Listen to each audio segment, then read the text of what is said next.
What's up, people? I'm Xogue, and welcome back to the Sanguimancy Spotlight series thing that I'm doing. And this is Tomben. Tomben's joining me today. What's up, Tomben? Hey, Now, how are you doing? I'm I'm good. Well, where'd he go? Oh, there he is. Okay, so I do want to mention his mic. Now, keep in mind, he's a mod author. He doesn't make videos. I asked him to join me, and he definitely obliged. So, cut him a little bit of slack on the whole mic situation. Yeah, But it's not very good. the dude's cool. He's got. I mean, look, he made all this stuff. He made everything. It's amazing. Anyway, so we're gonna take a look at a few things, a few of the PvP aspects, and that includes the sword. Now, well, one of them is the sword. Give me. I want to show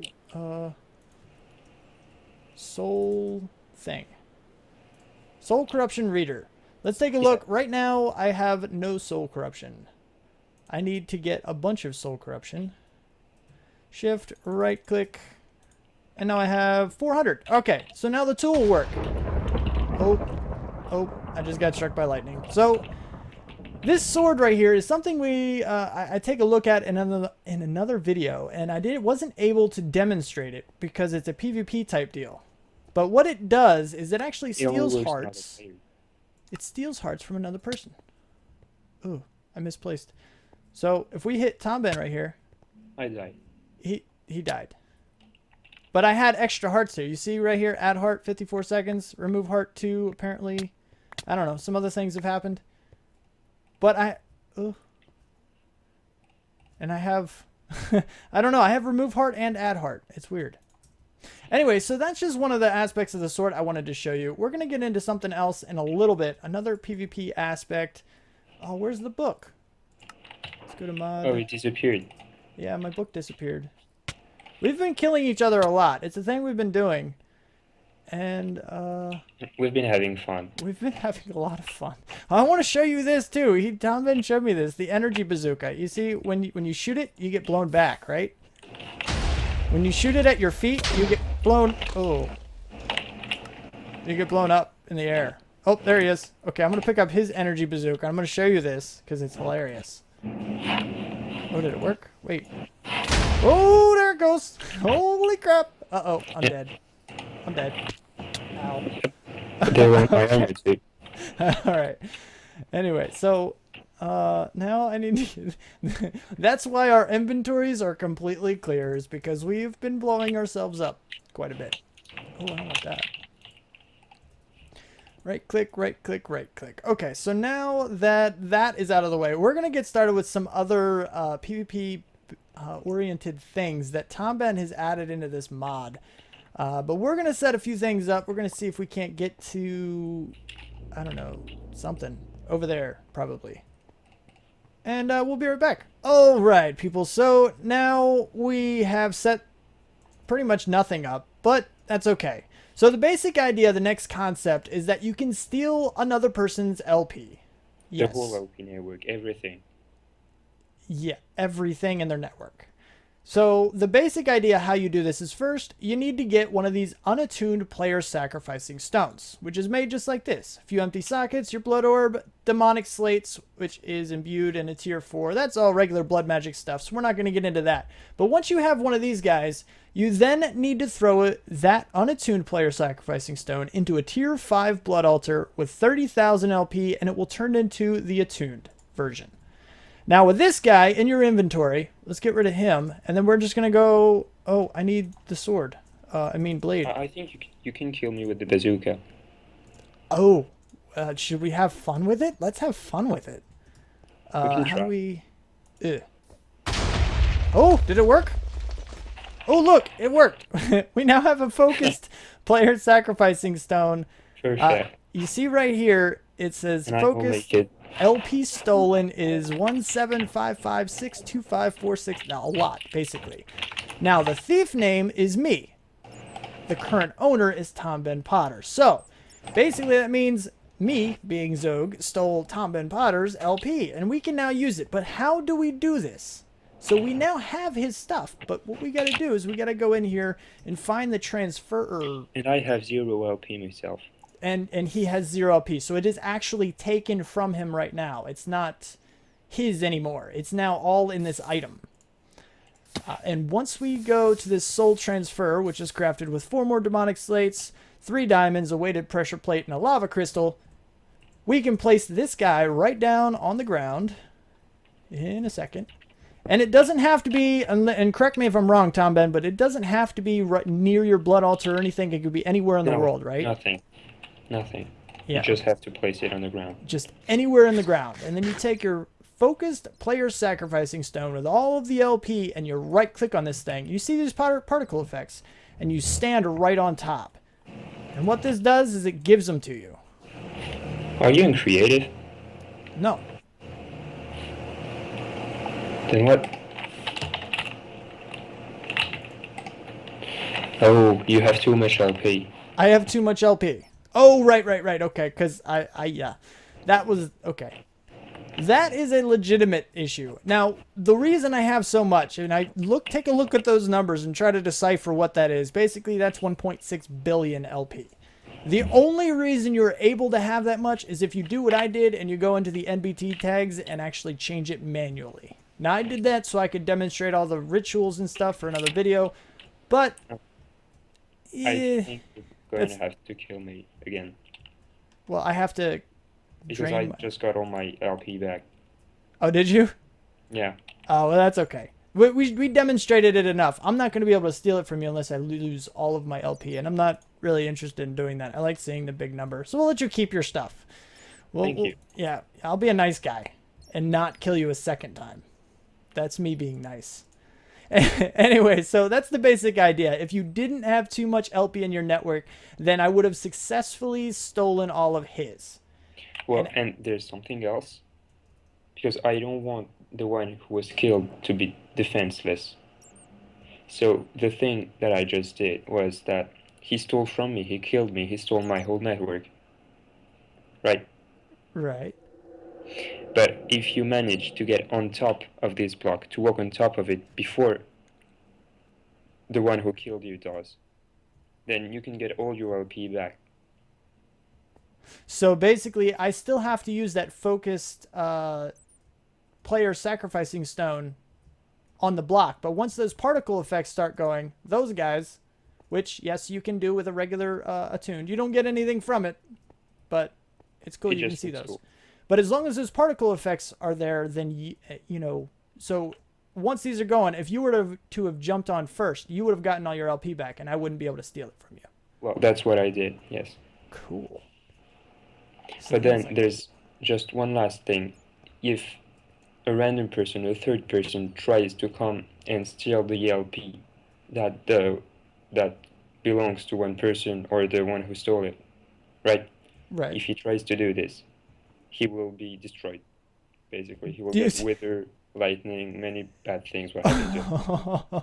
I almost wish we had a third person to see that. You guys got to send me a video of that because I'd love to see that. That would be amazing. Yep, because you shouldn't make people do your dirty work for you. Right. Right. I think the mod probably says something like that to you as well. That's pretty cool. Instant death if you try to steal it from the person who is trying to steal it. So if you're not the person who killed the other guy and you're not the other person who died, don't try to take anything. Don't jump on this block when you see these particle effects going because you'll die. Bad things will happen. Very, very bad things. That's good to know. That's pretty cool.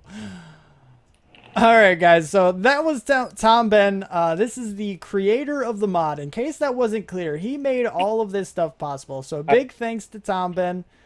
Thanks for stopping in. Well, technically, I guess I stopped in your world, but that's just... I had fun. Yeah. Anyway, so we're going to send him off properly with this guy. Yay. See ya. All right. Now, we are back. Tomben is gone. I have left Tomben in his own world, and I am in this one. Now, we want to continue with things. There's a few more things I want to show you in this spotlight. Some of the things that just aren't really part of another spotlight tutorial. They don't really fit into another section. They're not part of automation. They're not part of rituals. They're not part of the soul network or anything. These are just kinds of odds and ends items that I wanted to bring in along with the whole PvP side of things. And the first thing we're going to get into is the ethereal blocks. Now, this is the basis for all of them. The ethereal block is a block solid to all entities but players. Right-clicking on it with any solid block will give it its texture. And right-clicking the block with a bucket of water will remove the texture. That's pretty cool. So let's see. Block of quartz? Check. Now there's something else I want to show you real quick. Glass doesn't work. But the block of quartz, which you can also select from this, if I go like this, it goes to the ethereal block. But I can select the block of quartz. And it's texture, and I can walk right through it. It's perfect. It's wonderful. Look at that thing. That thing is amazing. I love this. Now, this one's even cooler. Let's take a look at this guy.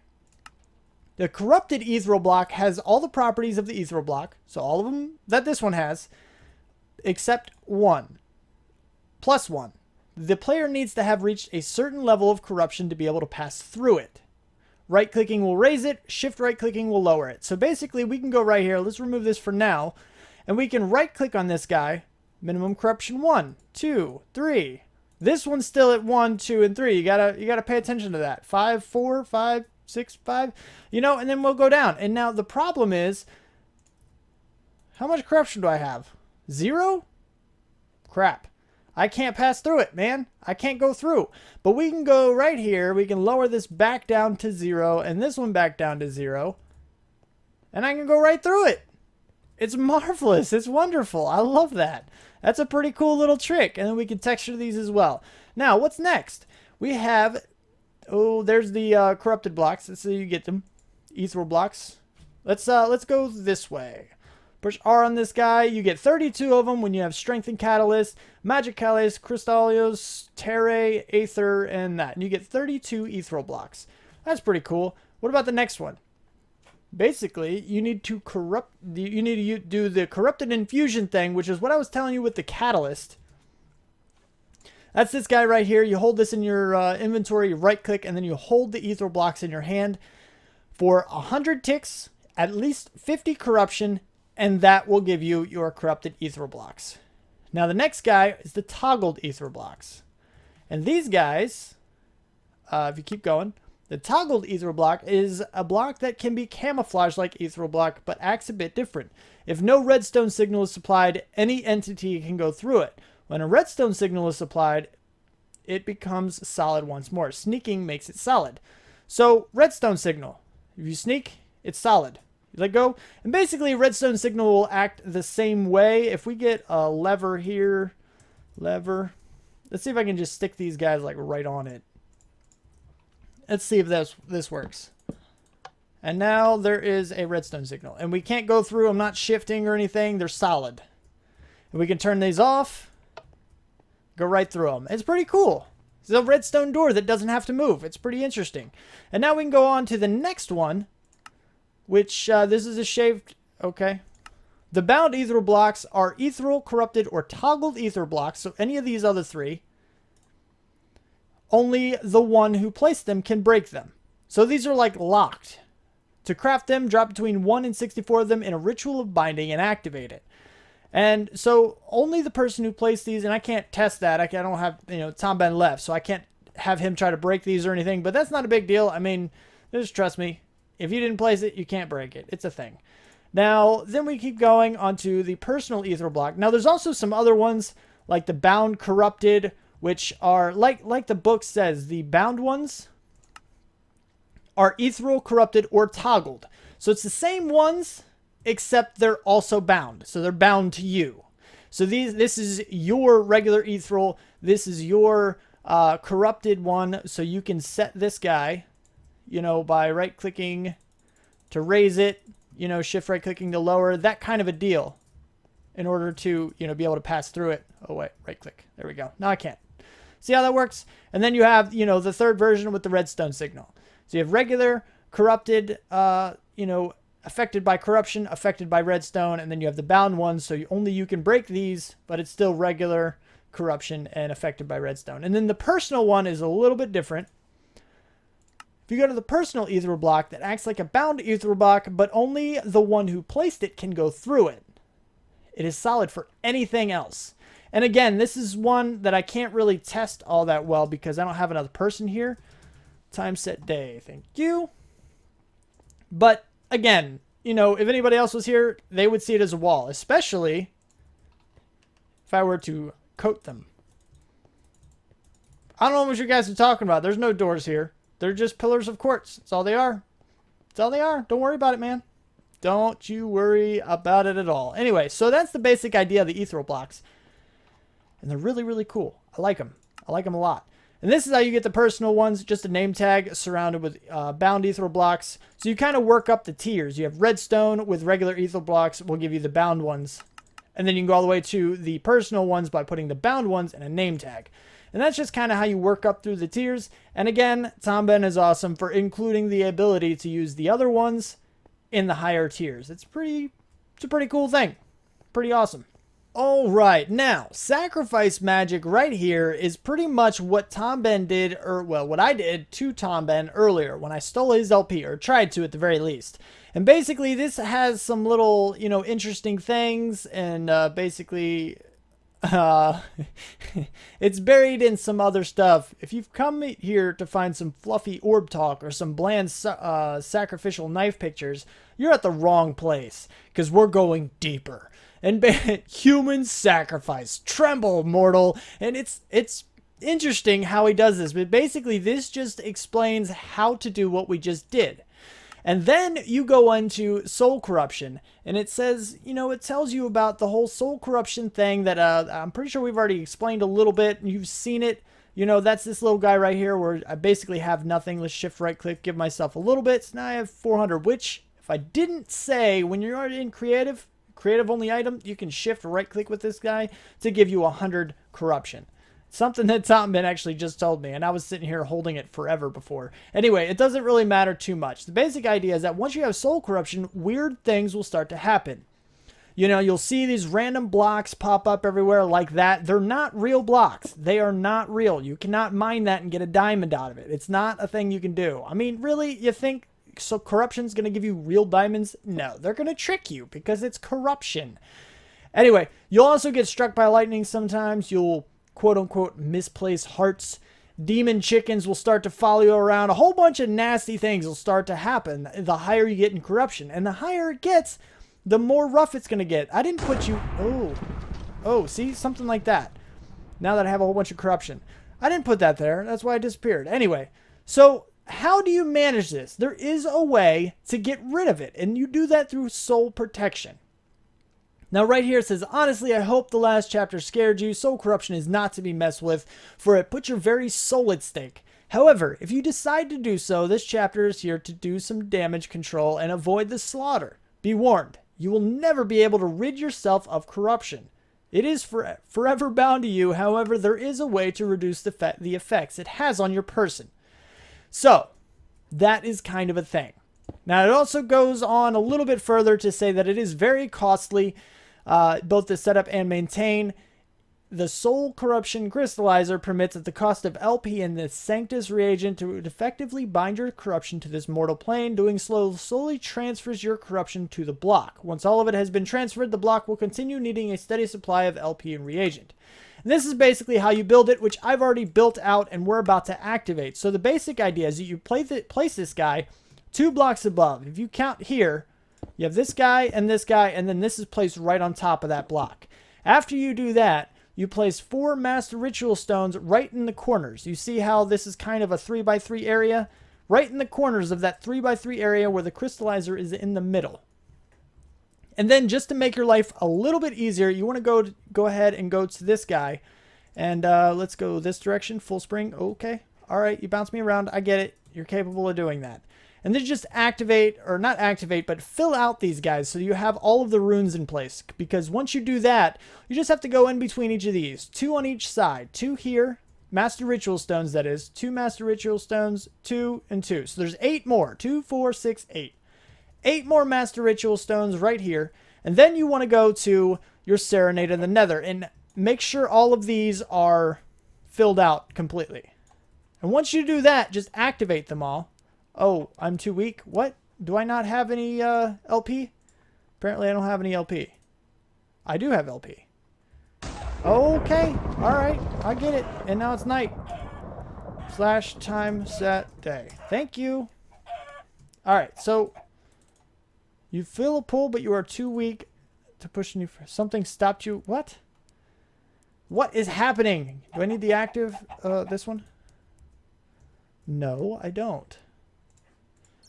Is it? Oh, maybe it's not bound to me. There it goes. Okay. It just wasn't bound to me, people. It's okay. Just make sure you right click in the air. I forgot about that part. Anyway, so then you go around and you activate all of these guys. Something stopped you in your tracks. It happens sometimes when you have corruption. That's a new thing I didn't notice. I guess that's once you get over 300. Anyway, once it's activated like this, this thing is supposed to start absorbing. And you see how it kind of lengthened. It started touching this guy right here. If we look in the book, place 8 Serenades of the Nether and you activate them just like so. You'll know whether it has worked or not if the crystallizer's look changes. Now, it definitely changed. It extended downward a little bit more. That's pretty much what happened. You know, it just changed. It's starting to work, apparently. So now that's it. As long as the crystallizer is kept supplied with Sanctus, your soul network doesn't run out, or you do not break the block, your corruption will be kept at bay. Wait. We haven't done anything with Sanctus. So now what you want to do is you want to come in here. I spelled that wrong. Sanctus, this thing right here. So what we're going to do is we're going to get a bunch of these guys. We're just going to do 4 to start off with. We're going to get our router down here. And we're going to place these guys right down. One here, one here, one here, and one here. Because that's the way we do things. We're going to go right here. Clear the container just in case. Right click, right click. It's now transmitting Sanctus. So we do this. Right click, right click. Clear the container. Right click, right click. Clear the container. Right click, right click. Now it should be, hopefully, transmitting my corruption to this block. In theory, that's what it's doing. Now let's take a look and see if it's actually doing that right now. I have 498 at the moment. I don't know. We'll check back in a little while, I guess. See, yep, 497. It's going down. It's working. It's very slow, but it's working. So that way it's bound to that. So that's it's a good thing. It's working. Now, there's something else that I would like to mention about soul corruption. Yes, there are negative effects such as these blocks bouncing you around and lightning striking and even evil demon chickens coming around and, you know, bothering the crap out of you and everything. They're annoying, man. It's true. But Tomben told me about something.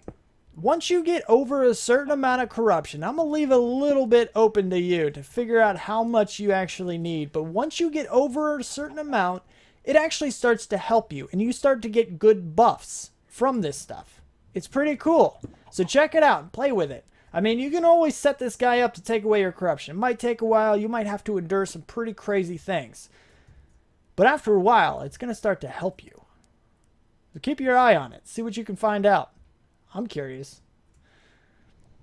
And the last little thing that I wanted to show you were these slabs and stairs of each of these guys right here. Now, you already had the bloodstone brick and the large bloodstone brick, but now there's stairs and slabs too. And Tomben actually has the recipes in here. You know, it's not too big of a deal. There might, you know, they are as you might expect them to be. Bloodstone bricks, 3 in a row gives you the slabs. Same with the large bloodstone bricks. And, you know, the whole 6 for the stairs, that's the same deal. That's how you make them. That's how you get these guys. But now, oh, you were black, man. What happened? You were dark, like shadow, like no light was hitting you. That was cool. Anyway, so that's the basic idea for the stairs and slabs. Now, feel free to use these guys, because I know I'm kind of itching to figure out some kind of design that works them in. Alright, well that's about it for this video. Now, I have shown you a little bit about the PvP side. Tomben stopped by. We went and slaughtered each other with a cannon that blew us up multiple times. It was a whole lot of fun, man, hanging out with Tomben, the mod author. It's really, really awesome.